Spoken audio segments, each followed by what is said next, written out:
No one can afford these cars no more, so car dealerships are closing. Is this what they deserve? We're going to see dealerships that literally can't move inventory, employees exposing what's happening behind the scenes, and one dealership that shut its doors overnight. But wait, before we do, make sure you guys like, comment, and subscribe. Let's go.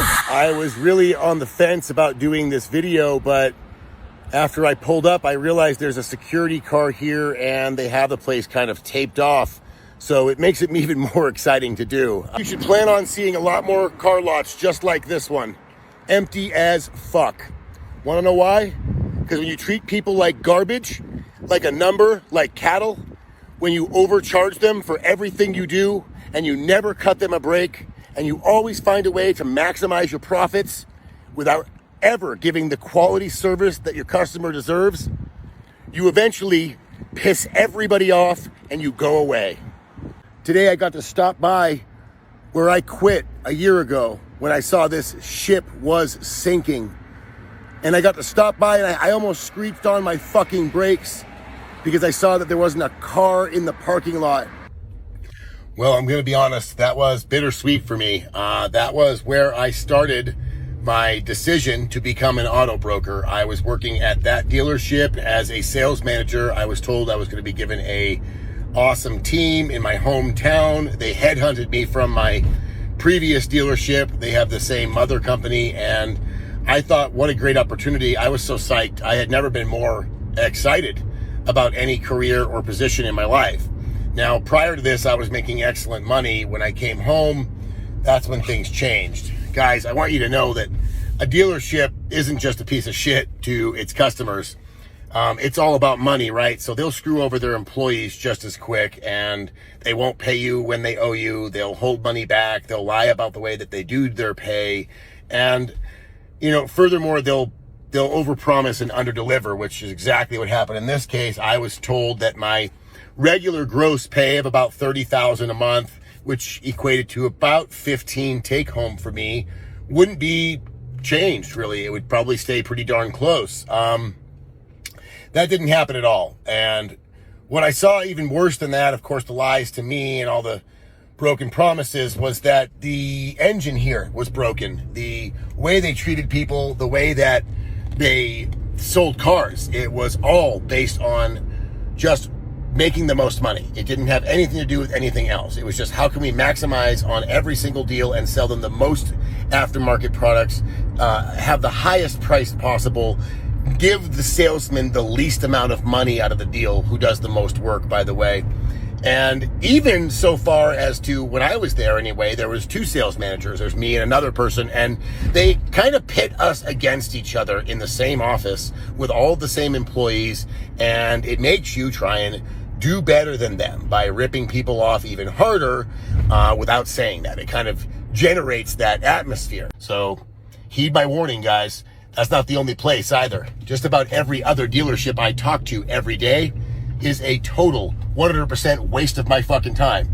They have fees, they have lies. It's all based on lies. The first question I hear every time I call, when can you come in? When can you come in? When can you come in? When can you come in? Who the fuck knows when I can come in? Obviously, I get a little worked up, guys. Anyway, thanks for listening to me if you listened this far, and hang in there. I got a bunch of tips coming. I have been working on some videos like a madman, and I am going to drop some bombs here in the coming days. I have actually expanded my business, and we have hired a couple of advocates to help me because we are so busy via you guys. This is where I got my actual customer base, and I am helping people. I have helped tons of you. I'm so busy. In fact, I'm hiring people. Thank you. I owe that all to you. If you like my content and if you like me, please give me a like, a follow, a share, and sit back because I got so much good stuff coming your way. 18 GM dealerships across America are closing permanently right now and dumping brand new Silverados, Sierras, and Escalades at prices so low that General Motors is pretending it is not happening. The interest on the unsold inventory alone is eating these guys alive, and Detroit just keeps shipping more. And the markdowns at these going out of business sales are unlike anything I have ever seen. I'm about to walk you through all 18, show you why each one failed, and tell you how to grab a brand new GM truck for 15, 20, even 30,000 below sticker before these showrooms go quiet for good. Number 18. A Chevrolet dealership in Meridian, Mississippi, that had been selling sedans and trucks to the same community for over 30 years, just locked its doors after Chevy killed the one model that kept his showroom busy, the Malibu. Chevrolet discontinued the Malibu in November of 2024, shut down the Fairfax assembly plant in Kansas to retool it for electric vehicles, and this dealer's bread and butter walked out the door with it. 40% of his monthly traffic was families coming in for an affordable sedan. The Malibu started around $26,000. Nothing else in the Chevy lineup fills that gap. The Trax is smaller, the Equinox costs more, and a $60,000 Silverado is not what a single mom with 2 kids is shopping for on a Tuesday afternoon. His sales dropped from 22 vehicles a month to 11 almost overnight. Floor plan interest on trucks nobody was walking in to buy ate what was left. He tried pivoting to used cars to keep the lights on. It was not enough. Everything is going at invoice or below. Equinox is marked down $9,000, Silverado's discounted $12,000, and the building will probably become a Dollar General by summer. That is wild to me. A Chevy dealer for 3 decades, and the factory killed his best-selling car to make room for an electric vehicle most of his customers cannot afford and do not want. Number 17. A GMC dealership outside of Spokane, Washington that survived everything from the 2008 crash to COVID just filed for voluntary closure after tariffs turned his best month into his worst. This dealer was doing fine, moving 30-plus Sierras and Acadias a month in a market full of construction crews and outdoor families.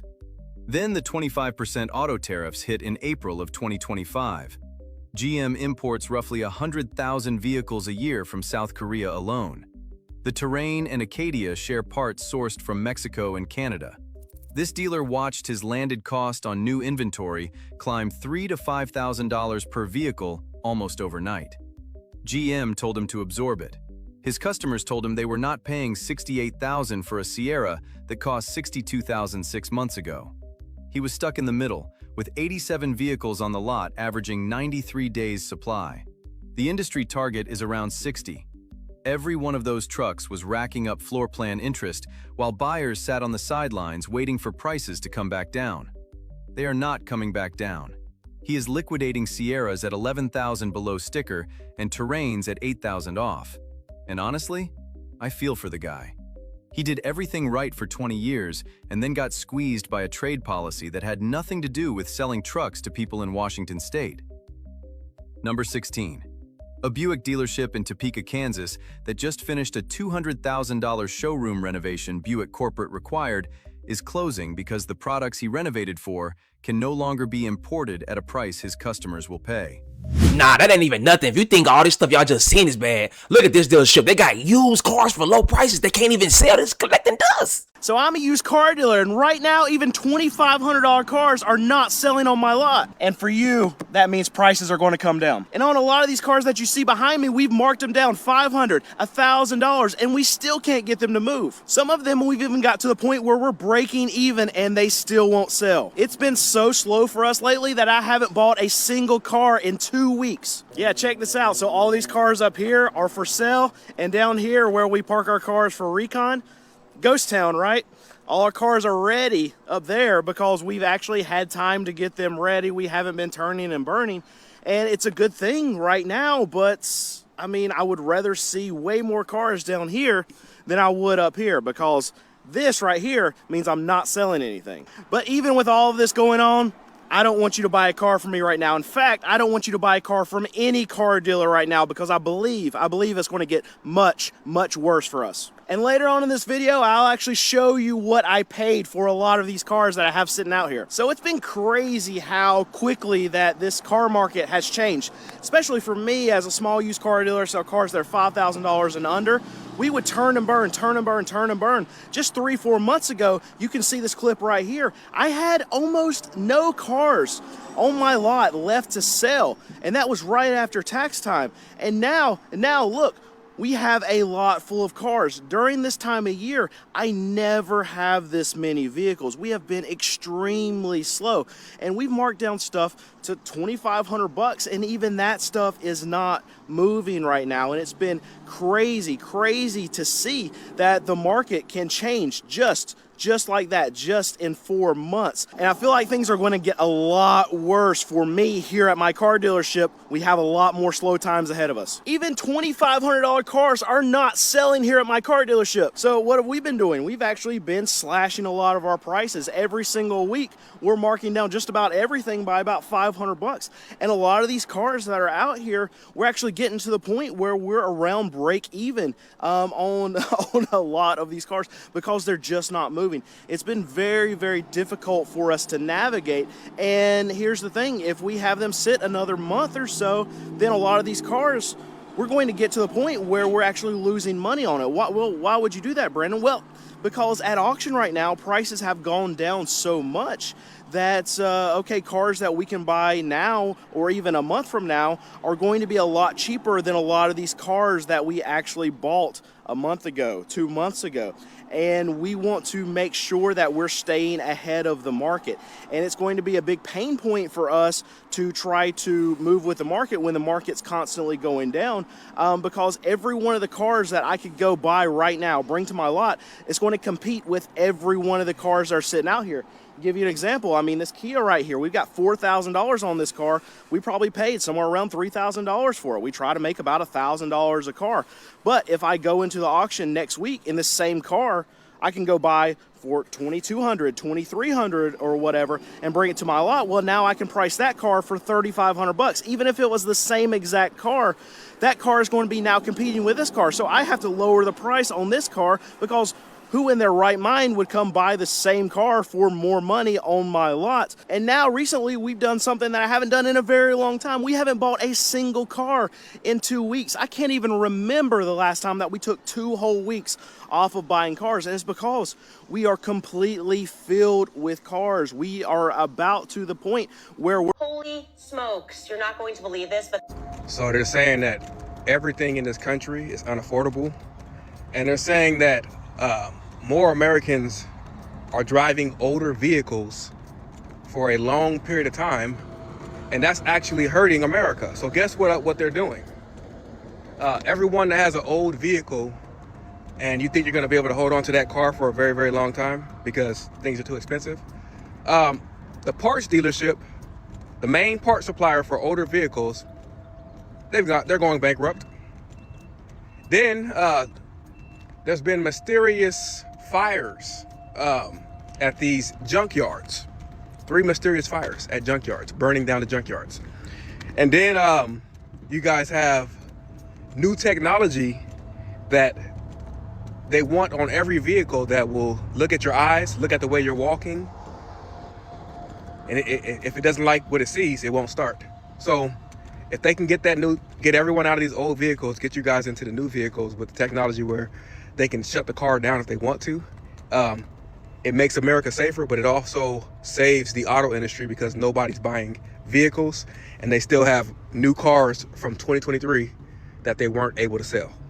I'm out. New tonight at 6, an update to an I-Team investigation. Stephen Toyota in Bristol is now closed until further notice. And we first told you about the trouble at the dealership last week when we reported the business was being sued for more than $5 million by Toyota. Your consumer investigative reporter Cassidy Williams is joining us now to explain the latest. Cassidy. Well, the I-Team got a tip that people who had service appointments today at Stephen Toyota were being turned away. So we stopped by the business to find out what was happening. There is now a sign on the service entrance that says closed until further notice. When we went to the main entrance, the door was open. Employees inside who refused to tell us their names told us they were there to answer calls from customers, but that the business was closed until a sale was finalized. New court filings say Stephen Toyota is requesting a sale of its franchise to help pay back its debts. Stephen Toyota is accused of selling dozens of cars without paying back its lender. A judge ordered the business to pay back more than $5 million by June 1st, but Stephen Toyota is asking for that deadline to be pushed back until the sale of the business is finalized. Now, the court paperwork does not say who is buying the business, just that the sale is expected to go through by the end of this month. Stephen Toyota's lawyers have not responded to our multiple requests for comment. Your consumer investigative reporter, Cassidy Williams, Channel 3. Eyewitness News. All right, interesting update there. Cassidy, thank you. It must be a car apocalypse. Don't believe me? Watch this next clip.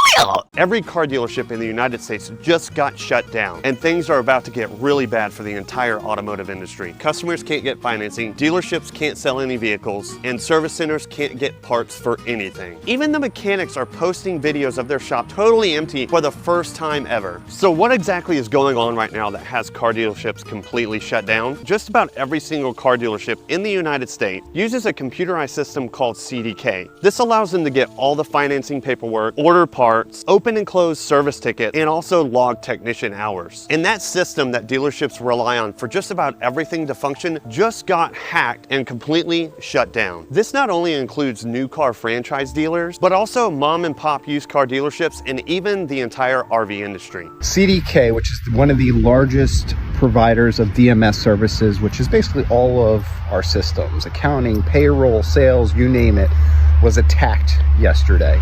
And essentially we got a email this morning saying out of precaution they are going to be down another day. So unfortunately to my customers and to all of my employees, we're pretty much out of business because this system single-handedly runs all of this around us. So I apologize to my customers, and I will keep you posted on any information on when our systems will go back online. And after that video was posted, the situation got even worse. Not only were they hacked once a couple of days ago, as of a few hours ago, they got the system backed up, but within minutes, it was completely hacked all over again. That led it to being shut down for a second time, and currently it is still shut down. So my sister, who's right behind me here, her husband works at one of these car dealerships, and he was able to get us a screenshot of the system message that they're seeing.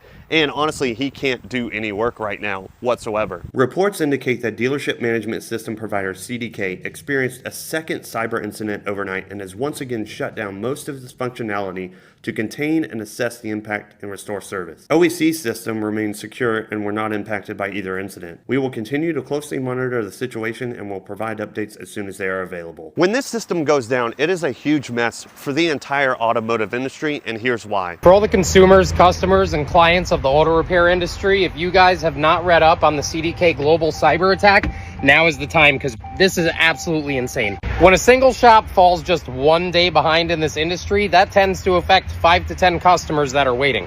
Now let's put into perspective that there are 18,865 franchise dealerships in the United States, and an estimated 15,000 of them are being affected by this. I was talking about this with a couple of buddies, and I decided to start calling around all of my local dealerships in case I needed to get parts within the next couple days, and every single one of them that I called except for Honda either did not answer the phone or said that they were being affected in their parts department by the CDK shutdown. They are unable to sell me any parts. Now, they said they don't know how long this is going to go on. I did see one article from 40 minutes ago saying that the major chunk of it was resolved, but I don't really ever believe PR stuff like that. I believe we're dealing with a bad head gasket here, which means that this guy is not going to be able to get parts. And this isn't only affecting the parts departments, this is affecting sales, service.